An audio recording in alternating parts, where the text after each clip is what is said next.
Nous avons tous déjà rêvé de découvrir un grimoire ancien, révélant les secrets de l'univers. Imaginez savoir comment manifester réellement vos désirs, réussir tout ce que vous entreprenez et attirer à vous tout ce que vous souhaitez avoir. Nous savons tous que ce savoir existe et qu'il se cache quelque part autour de nous. Certains pensent qu'il se trouve au cœur des pyramides, d'autres dans les mains de nombreuses sociétés secrètes.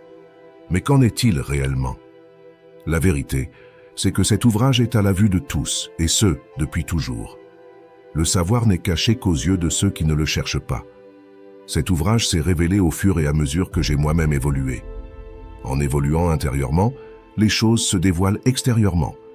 C'est là que l'on se rend compte que le savoir a toujours été là, mais que nous ne le voyons pas. Le livre dont je vais vous parler est bien plus qu'un simple ouvrage. C'est un guide de vie, une clé pour déverrouiller l'esprit humain et atteindre l'état d'esprit divin. Ce livre n'a pas été écrit en s'inspirant d'articles ou d'autres sources, mais regroupe les transcriptions d'un homme après avoir vécu aux côtés des maîtres de l'Extrême-Orient, dont Jésus. Le savoir présent dans ce livre provient donc directement de la source même du savoir universel d'être, ayant déjà atteint cet état divin de maître.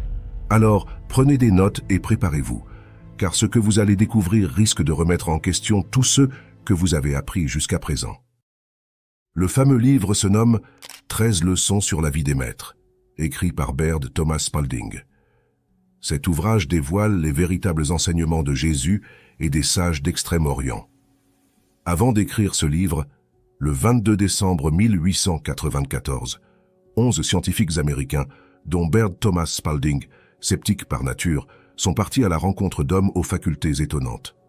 Ces hommes pouvaient communiquer à distance, voyager par lévitation et guérir les infirmes. Au fil de leur découverte, les scientifiques, de plus en plus fascinés, ont appris des lois physiques et psychiques encore inconnues du grand public. Grâce à une ascèse aux règles bien établies, ils ont découvert que l'esprit humain peut maîtriser la matière et même quitter son enveloppe charnelle. Au contact de ces maîtres de sagesse, ils ont entrepris un itinéraire spirituel qui les a menés à la découverte du moi profond, intemporel et immortel. C'est ainsi qu'est né le premier livre de Baird Thomas Spalding, intitulé « La vie des maîtres ». Dans celui-ci, il partage tout ce qu'il a vu et expérimenté durant son long voyage aux côtés des maîtres de sagesse. Son second livre, 13 leçons sur la vie des maîtres, est la retranscription des 13 leçons partagées par les maîtres pour apprendre aux hommes à faire les mêmes choses qu'eux.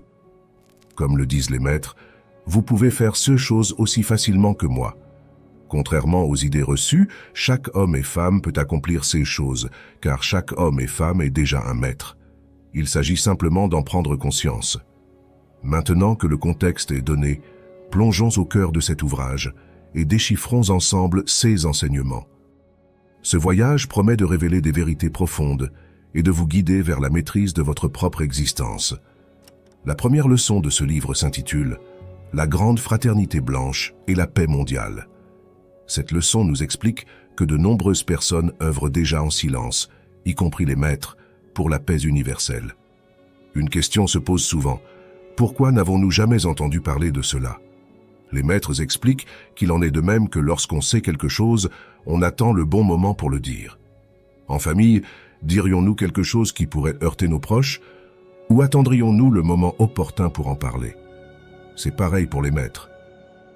Comme le dit la célèbre citation de la table d'émeraude, « Ce qui est en haut est comme ce qui est en bas ». La façon dont nous nous comportons individuellement est similaire à la façon dont les gens se comportent à une plus grande échelle. L'objectif de cette première leçon est de nous faire comprendre le lien entre notre état d'esprit individuel et l'état d'esprit sociétal. Il faut d'abord changer son état d'esprit individuel pour que l'esprit sociétal se modifie par la suite. Les maîtres nous disent que les événements projettent leurs ombres devant eux. Cela signifie qu'un événement se produit d'abord dans les hautes dimensions de l'esprit, puis se manifeste ensuite sur Terre. L'objectif de cette première leçon est donc de comprendre qu'il faut d'abord changer à son échelle, puis ce changement devient mondial. Les changements sociétaux à venir se produisent d'abord dans le cœur des hommes. Nous évoluons intérieurement et cela se reflète ensuite extérieurement. L'amour se répand vite. Nous exprimons notre véritable nature par nos actions quotidiennes. La façon dont nous nous adressons à nos proches, notre comportement sur la route notre expression au travail, tout compte. Il ne s'agit pas d'être soi-même seulement 10% de la journée, mais de devenir maître de vous-même à 100%. Ce n'est pas à la société de nous structurer, mais à nous de restructurer la société. Si une réalité ne vous convient plus, alors ne réagissez plus à elle. N'entretenez pas ce que vous ne désirez pas. Concentrons-nous plutôt sur la réalité de forger intérieurement notre idéal et de l'exprimer à travers nous-mêmes, peu importe les images que nous voyons avec nos yeux. Le bonheur est dans l'esprit, tout comme l'amour et la réussite. C'est ainsi que nous avançons. La seconde leçon s'intitule « L'esprit unique ». Au travers de cette leçon, nous apprenons que dans l'univers, tout est unifié par un seul et même esprit unique. Jésus l'a dit, « Dieu est esprit. L'homme est un être spirituel, ce qui signifie un être d'esprit en latin. L'homme est donc aussi esprit. C'est par l'esprit que l'homme s'unifie à Dieu, que la conscience individuelle et universelle ne font qu'une, comme cela a toujours été le cas. Le principe de l'esprit unique nous enseigne que nous devons devenir maîtres de nous-mêmes. C'est en atteignant la maîtrise de soi que nous atteindrons tous nos objectifs et réaliserons tout ce que nous désirons. Ce n'est pas à la structure extérieure de nous façonner à son image, mais à nous de façonner l'extérieur à notre image, puisque celle-ci n'est que le reflet de notre monde intérieur. Il s'agit ici de reprendre le contrôle de nous-mêmes. Tout comme dans un rêve, la réalité extérieure est modelée par notre conscience. La science sait aujourd'hui que les électrons qui tournent autour du noyau de l'atome ne sont faits que de grilles d'énergie vibrantes. Les différents états de la matière ne sont donc que des différents états de vibration de l'énergie. Tout notre être, soit notre corps, notre cerveau et l'univers qui nous entoure, n'est constitué que d'énergie. Et cette énergie vibre à la fréquence à laquelle résonne notre conscience. Ainsi, ce que nous appelons matière est en fait de l'énergie vibrant à une fréquence basse, due au fait que notre conscience est dans un état d'être limité, ressentant encore beaucoup d'émotions comme la peur ou la culpabilité. Ces émotions négatives abaissent la fréquence vibratoire du corps et de l'esprit, les désunifiant illusoirement de notre source. Imaginez qu'une force actionne un pendule. Si le pendule se désunifie de la source qu'il a mise en action, il va s'arrêter. Eh bien, c'est identique pour l'homme. Cependant, nous avons simplement besoin de reprendre conscience que nous sommes la source et que nous sommes déjà unifiés à elle. Il s'agit pour nous de reprendre conscience de qui nous sommes vraiment. Pour en revenir à la science de la réalité, lorsqu'on exprime l'amour à travers tout notre être, dans notre attitude, notre comportement et nos croyances, nous commençons à élever la fréquence de tout notre esprit. La fréquence à laquelle vibrent tous les atomes de notre corps s'élève donc. Plus nous exprimons l'amour et ressentons cette unité avec le tout, avec les autres et avec la vie en général, plus notre fréquence vibratoire augmente. Et les atomes qui structurent notre corps s'élèvent en vibration, se rapprochant de la vibration de l'esprit.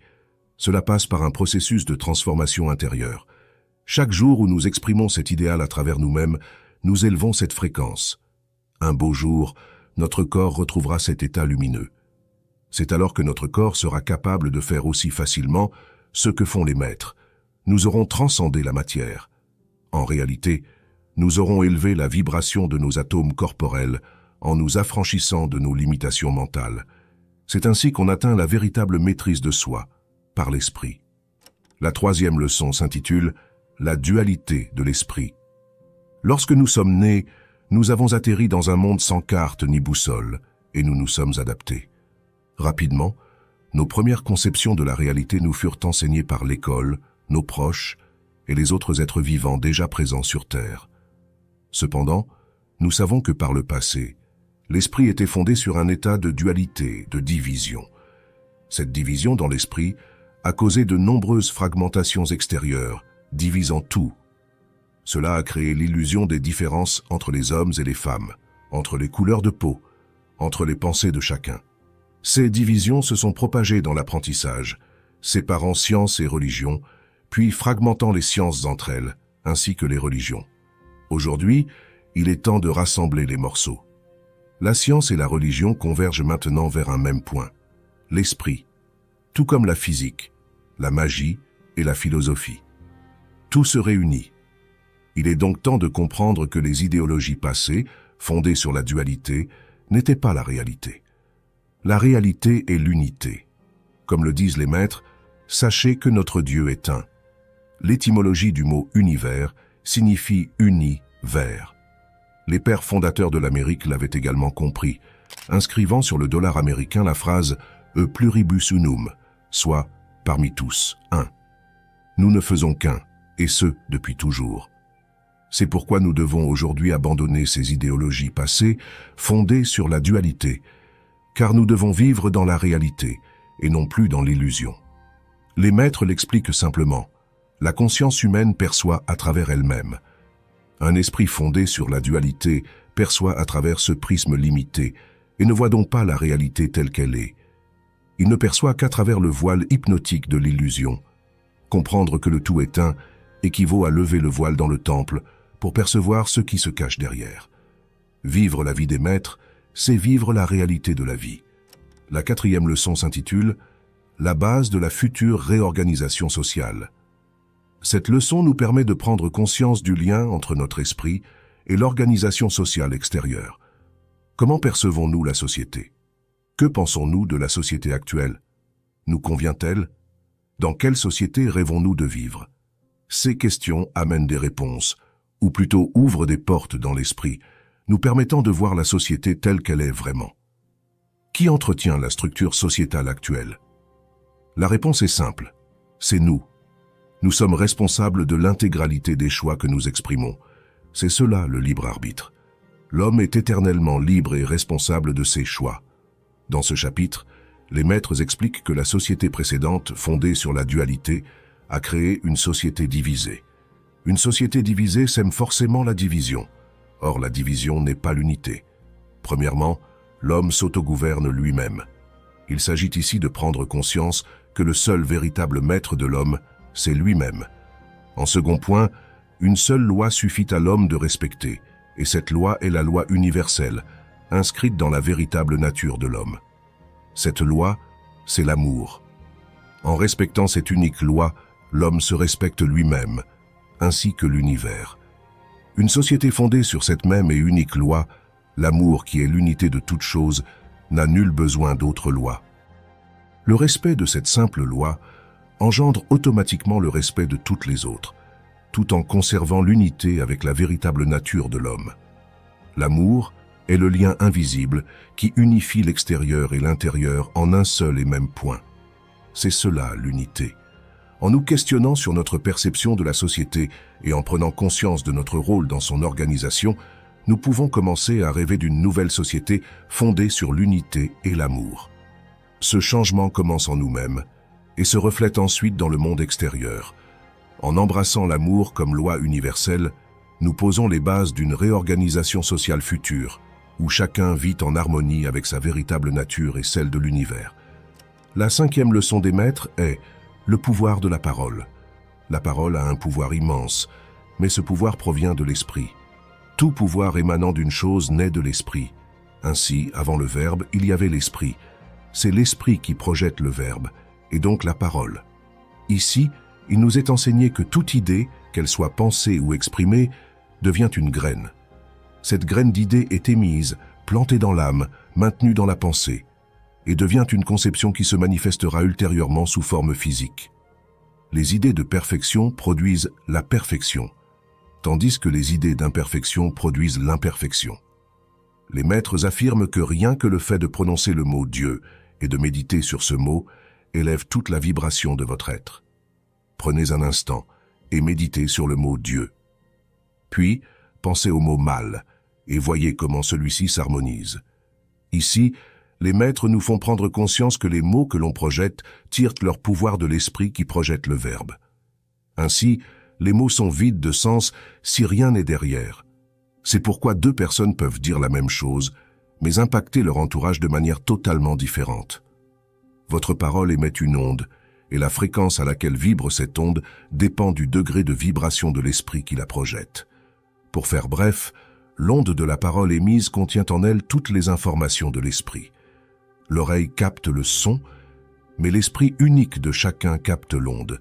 C'est ainsi que l'on ressent la sincérité dans une parole, la puissance d'un mot et son impact. Cependant, comprenez que les mots sont des outils puissants. Il est donc essentiel de prendre conscience du pouvoir des mots que l'on prononce comme des graines émises par notre bouche. Surveillons donc les graines que nous semons. Si nous souhaitons l'amour, prononçons des mots d'amour. Il s'agit d'exprimer ce que l'on souhaite pour devenir ce que l'on est. Notre corps, tout comme notre réalité extérieure, n'est que le reflet de qui nous sommes au plus profond. Le changement doit avoir lieu intérieurement, car les paroles, la réalité perceptible par les sens et les événements qui nous arrivent dépendent intégralement de notre état de conscience. La 6e leçon est la conscience. La conscience est l'état où l'homme se rend compte de tout. Son esprit est capable de savoir, et ce savoir détermine ses capacités. L'homme peut être conscient de ce qui est vrai, ou son esprit peut développer un sentiment de prise de conscience qui s'apparente à la réalité, mais demeure entièrement faux. La vérité ou la fausseté de son état dépend donc de son état de conscience. La dualité de l'esprit en est un exemple parfait. La première conception de la réalité, fondée sur la dualité, nous a fait croire qu'il n'y avait aucun lien apparent entre nous et les autres. Cette conception, créée par l'ignorance de la vérité, nous a plongés dans une perception du monde totalement fausse et illusoire, où l'homme se sent isolé, n'ayant aucune maîtrise de son environnement. Nous avons même eu du mal à croire que nous pouvons guérir notre corps par l'esprit. Pourtant, c'est notre esprit qui crée notre corps. Il est donc évident que nous pouvons guérir par l'esprit, car c'est la source de toute guérison. Les guérisons ne relèvent que de l'effet placebo de la conscience. Si la conscience est persuadée que quelque chose va la guérir, elle le guérit. Mais tout pouvoir relève toujours de l'esprit. C'est de l'esprit que tout naît. Une des citations clés d'un autre livre intitulé « Le Kybalion » l'affirme ainsi : « Le tout est esprit, l'univers est mental. L'univers est une projection mentale. Ainsi, tout véritable pouvoir émane de l'esprit. Le travail sur soi, le processus de transformation intérieure, est la clé de toute manifestation. C'est intérieurement que l'on bâtit ce que l'on extériorise. Maintenant que nous savons la vérité, que la conscience est ce qui crée la structure du corps, du cerveau et de notre environnement, il nous appartient d'agir en connaissance de cette vérité. En comprenant que la conscience humaine est interconnectée à la conscience universelle, nous réalisons que nos pensées et nos émotions façonnent directement la réalité. La 7e leçon sur la vie des maîtres est Dieu. Les gens s'intéressent généralement à la conception de Dieu qu'ont les maîtres et à la situation du Très-Haut. Nous allons donc nous pencher sur cette notion. Cependant, il nous sera impossible d'analyser leurs pensées sans inclure l'homme, car pour les maîtres, Dieu et l'homme sont inséparables. Les maîtres parlent souvent de Dieu, mais ils le considèrent comme un attribut unique de l'être. L'être est une entité unique comprenant tout le système universel, visible et invisible. L'esprit de l'homme a conçu cette idée superstitieuse de Dieu, mais il n'a vu que son image. Il doit désormais se souvenir qu'il est Dieu et qu'il n'existe donc pas de séparation entre l'individuel et l'universel, qu'il est partie intégrante du tout et que sa nature est identique à la totalité. Une goutte d'eau au milieu de l'océan est l'océan. De la même manière, l'homme est Dieu. La citation « Je suis Dieu » est l'une des affirmations les plus claires que l'individu puisse proclamer. Le « Je suis » inclut l'homme en Dieu, ne faisant qu'un. La citation « Je suis Dieu » permet donc à l'homme de prendre conscience de son unité avec Dieu, avec le tout. Mais celui qui est éveillé à la vérité ne s'exprime jamais aussi ouvertement en public. Un des sens de « Je suis Dieu » est « Je suis silencieux ». C'est une vérité qui doit être comprise de l'intérieur, une prise de conscience totale. L'homme est véritablement conscient lorsqu'il est redevenu esprit. En intégrant cette vérité, nous comprenons que l'homme et Dieu sont une seule et même réalité. Cela implique que nos pensées, nos émotions et nos actions ont un impact direct sur notre existence et l'univers qui nous entoure. La conscience humaine, en étant interconnectée à la conscience universelle, détient le pouvoir de modeler la réalité. Lorsque nous réalisons notre nature divine, nous accédons à une compréhension plus profonde de notre rôle dans l'univers et de notre capacité à créer et transformer notre vie. La 8e leçon est l'homme. Comme il est dit dans l'ouvrage, il est impossible d'étudier la nature de Dieu sans prendre l'homme en compte et vice-versa. L'homme est Dieu et Dieu est l'homme. L'un présuppose l'autre, ils sont inséparables. Il n'existe pas de roi sans royaume, ni de royaume sans roi. pas de créateur sans création, ni de création sans créateur. Sans l'un, l'autre n'existe pas. L'homme constitue une part indispensable du tout universel. Selon les maîtres, l'homme, dans son état véritable, est toujours actif, car le principe s'exprime et se manifeste à travers lui. L'homme projette Dieu, l'homme devient Dieu, le véritable idéal de toute perfection. Dieu est sélectif mais totalement universel. La pensée de l'homme a produit l'idée même de sélection. Certes, il doit procéder à une sélection, mais il ne peut jamais l'effectuer hors du tout ou hors du principe, ou esprit total. Ainsi, l'homme ne sort jamais de son existence ou de son origine véritable. Chacun de nous détient les clés de sa propre détermination et reste toujours uni au principe. Il n'en est jamais exclu et ne dépend que de lui. En tant qu'organisme, l'être humain n'est jamais totalement indépendant, car il est uni de manière inséparable au tout. Comment pourrait-il s'exclure de l'infini? Son isolement, tout comme les limites qu'il crée, est imaginaire. En réalité, il est toujours uni à sa source. Il en fait partie intégrante. Quand l'homme cessera ses élucubrations et acceptera l'inévitable, il retrouvera immédiatement sa place légitime dans le système universel.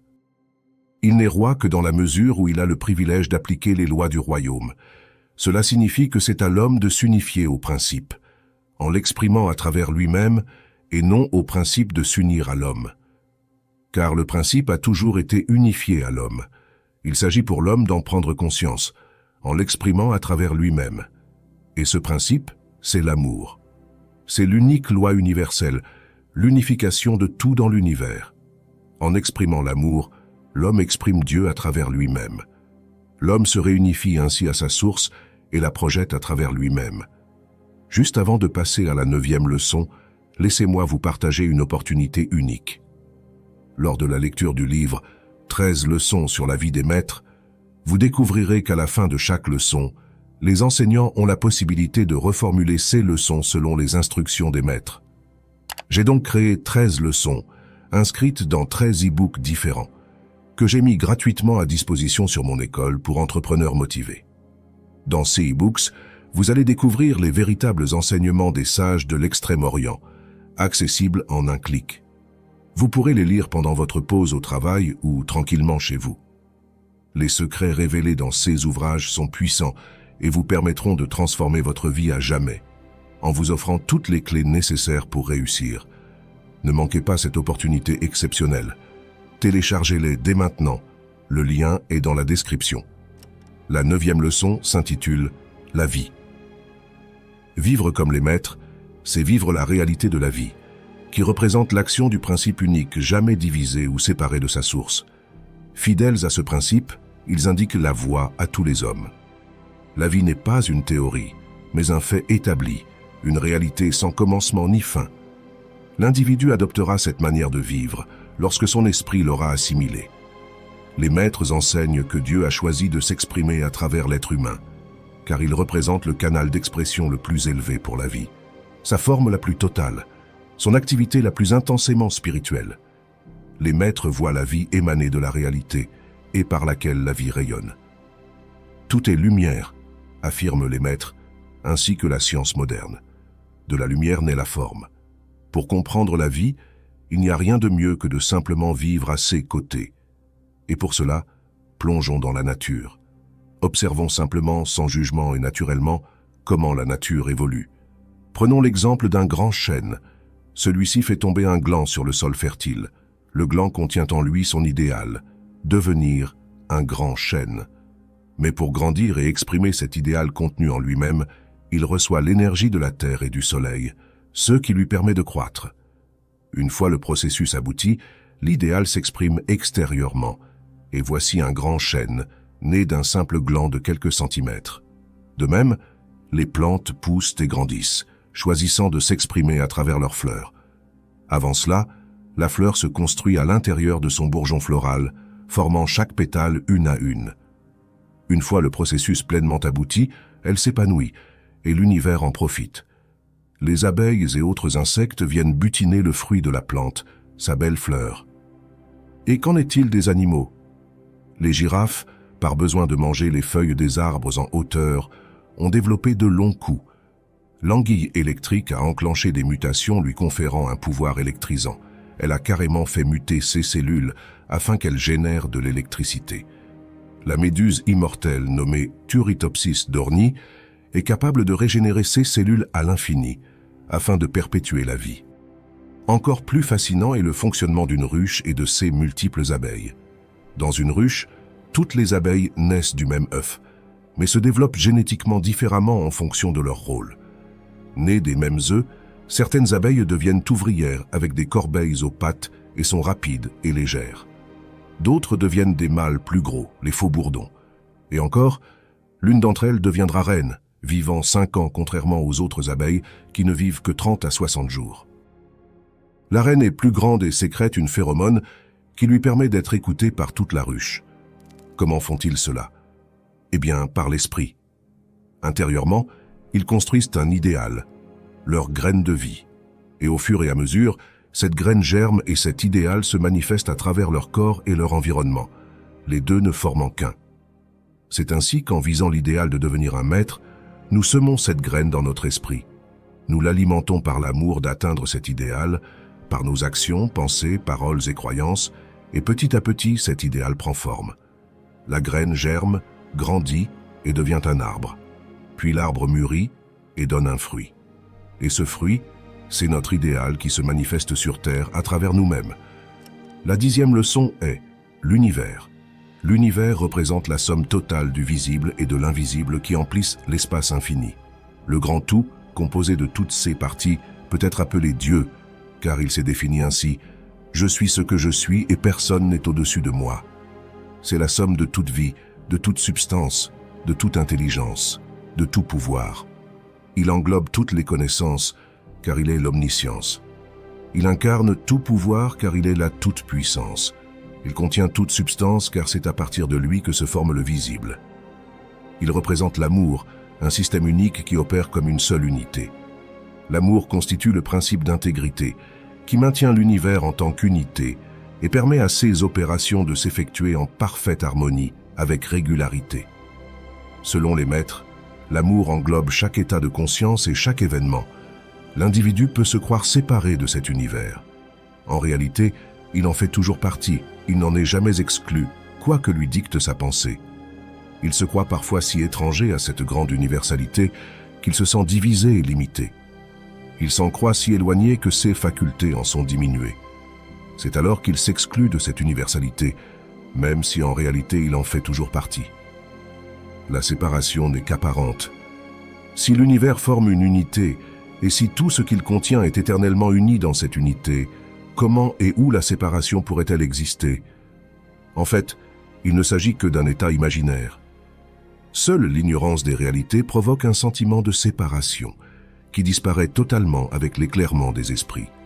Selon les Saintes Écritures, notre Dieu est un. Si Dieu représente le grand un, tous les individus sont inclus en lui, et ils sont unis en lui et avec lui.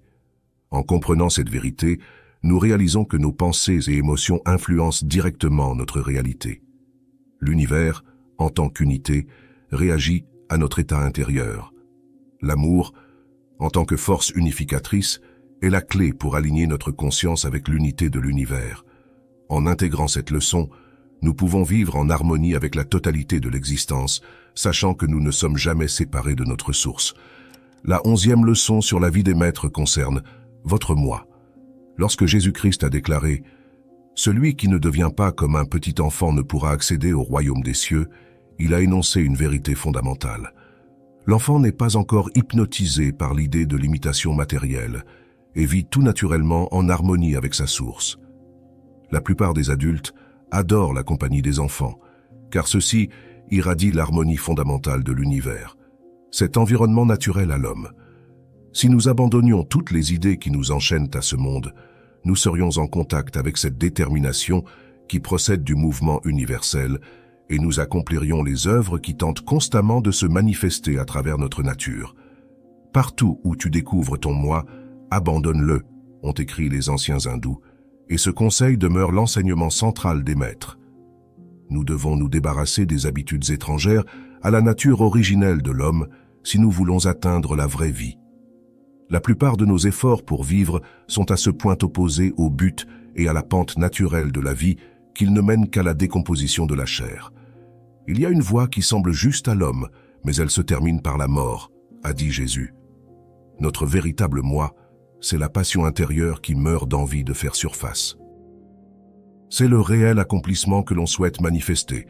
Ce sont nos rêves que nous avions enfants.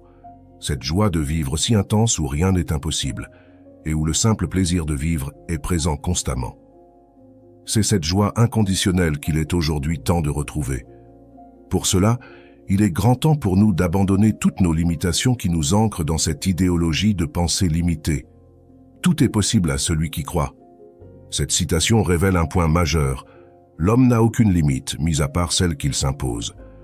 En nous reconnectant à notre véritable moi, nous redécouvrons cette joie et cette passion.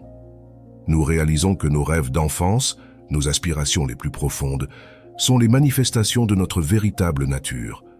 En abandonnant les idées limitantes, nous permettons à notre véritable essence de s'exprimer pleinement.